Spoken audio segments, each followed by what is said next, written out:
Magandang araw mga ka-Soto fans! Isang malaking laban ang naghihintay sa Gilas Pilipinas sa FIBA Asia Cup Qualifiers at makakaharap nila ang powerhouse New Zealand, ang Tall Blacks, na kilala sa kanilang lakas sa basketball. Isang mahalagang test ang laro na ito dahil hindi lang ito para sa kasalukuyang standing ng Pilipinas, kundi pati na rin patunayan na kaya ng Gilas na magtagumpay laban sa isang matinding kalaban. Bagamat nananatiling malakas ang Tall Blacks, meron tayong mga bagong pag-asa sa kupunan at isa na dito si Kai Sotto. Kaya naman sa video na to, magsasagawa tayo ng isang in-depth analysis tungkol sa laro at magbibigay tayo ng fearless forecast para sa laban na to. Tara, simulan na natin. Sa ilalim ng pamumuno ni Coach Tim Cone, ang Gilas Pilipinas ay makakaharap ang New Zealand na may kombinasyon ng mga veterano at mga bagong pag-asa. Bagamat may ilang mga players na may injuries, tulad ni AJ Edo na hindi makakalaro dahil sa kanyang knee injury, at sina Calvin Aftana at Chris Newsome na merong mga leg issues, sinisiguro ni Coach Tim Cone na handa pa rin ang kupunan para sa laban na to. Sa pamumuno ni Justin Brownlee, ang ating naturalized player, ang Gilas ay may isang player na may mataas na leadership at skill sa clutch moments. Hindi lang si Justin Brownlee ang magbibigay gabay sa team, kundi pati na rin sina Junmar Fajardo at Scottie Thompson. Si Junmar na kilala sa kanyang dominance sa ilalim ng basket ay siyang magsisilbing pader sa Gilas sa paint, habang si Scottie naman ay magiging playmaker at magdadala ng energy sa buong laro. Pero ang pinakakapansin-pansin na pag-asa para sa Gilas ay ang pagbabalik ni Kai Sotto.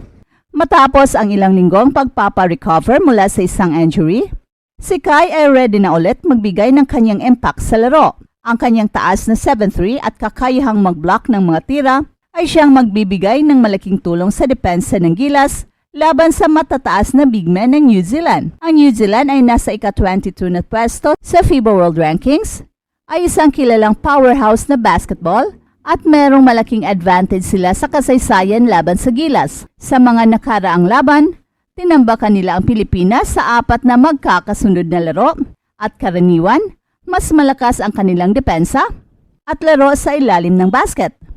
Noong 2022 World Cup Qualifiers, binigyan nila ang Gilas ng isang matinding pagkatalo sa Auckland. Well, sa kabila ng mga pagdagsa ng NBA talent, ang New Zealand ay hindi lang kilala sa kanilang mga star players, kundi pati na rin sa kanilang team chemistry, toughness at focus sa mga maliliit na detalye ng laro. Pero gaya ng lahat ng teams, may mga kahinaan din ang Tall Blacks na maaari nating mapakinabangan, kaya hindi pa tapos ang laban para sa Gilas. At isa sa pinakamahalagang aspeto ng laban na to ay ang tungkol sa paint. At dito tiyak ang kalamangan ng Gilas sa pamamagitan ni Kai Sotto at Junmar Fajardo.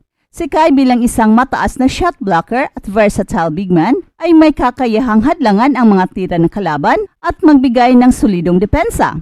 Samantalang si Junmar, na kilala sa pagiging dominante sa ilalim, ay sigurado na magiging pahirap para sa mga depensa ng New Zealand. At si Justin Brownlee naman ay isang player na may kakayahang mag-step up sa mga critical moments. Kaya hindi pwedeng palampasin ang kanyang contribution sa opensa at kanyang leadership sa laro. Samantala si Scottie Thompson na may mataas na basketball IQ at playmaking ability ay siyang makakatulong sa pagbuo ng mga opensiba ng Gilas. Kaya naman, ano ang forecast natin para sa laban na to? Bagamat may ilang hamon at kakulangan ng ilang players, ang Gilas Pilipinas ay may malaking pagkakataon na magtagumpay laban sa Tall Blacks.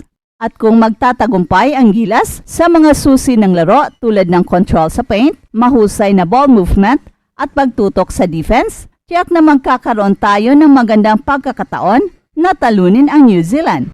Magiging malaking factor si Justin Brownlee sa laro bilang leader ng kupunan.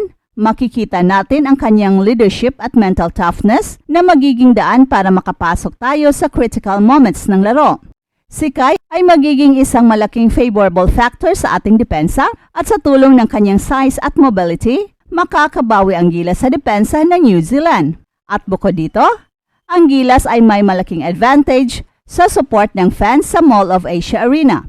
Ang energy ng mga Pinoy fans ay makakatulong sa pagtaas ng moral ng mga players at magiging hadlang sa tall block sa isang mahigpit na laban. Sa kabuuan, ang laban na to ay hindi lang basta isang qualifier, kundi isang pagkakataon para sa Gilas na patunayan sa buong mundo na kaya nilang patumbahin ang isang matinding kupunan tulad ng New Zealand. Ang kombinasyon ng mga veteranong players at mga bagong lakas mula sa mga batang players tulad ni Nakay ay siyang magbibigay ng solidong base para sa isang tagumpay. Ang fearless forecast, Gilas Pilipinas will win.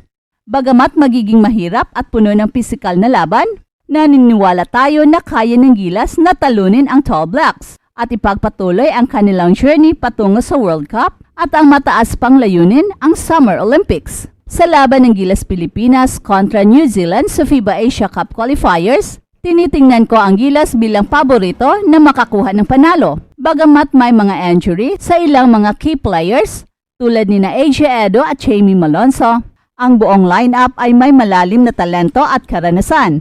At si Kai ay isang posibleng hadlang sa ilalim na tiyak na magiging malaking factor sa depensa laban sa mga big men ng New Zealand. At kasama pa dito ang mga veterano tulad ni Justin Brownlee na palaging ready sa mga critical situation at si Junmar Fajardo na siyang magbibigay ng lakas sa ilalim ng basket. Si Scotty Thompson naman ay isang all-around player ay magdadala ng energy at playmaking na siyang kakailanganin ng Gilas upang manatiling competitive laban sa matinding depensa ng Tall Blacks. At sa pagtatapos ng laban, ang Gilas Pilipinas ay may magandang pagkakataon na makuha ang panalo na may final score na 84-76. Ang susi ng kanilang tagumpay ay ang malakas na depensa sa pamumuno ni Justin Brownlee at ang mahusay na kontribusyon ni Kai sa paint at sa shot blocking. Well, sa prediction ko, si Kai ay magtatala ng at least 20 points, 10 rebounds and 10 blocks sa larong ito na siyang magbibigay daan sa Gilas upang magtagumpay sa kanilang laban at magpatuloy sa kanilang pangarap na makapasok sa FIBA Asia Cup 2025. Hey, hey, hey! Attention mga kapatrol! Get ready for an epic giveaway! Once Express Info hits 150k subscribers, one lucky winner will win the incredible Oppo Reno 11F 5G smartphone. Here's how to join. Step 1. Subscribe to Express Info right now. Step 2. Like this video. Then step 3. Comment anything good and positive about our idol Kai Sotto. Super easy. Just subscribe, like, and comment.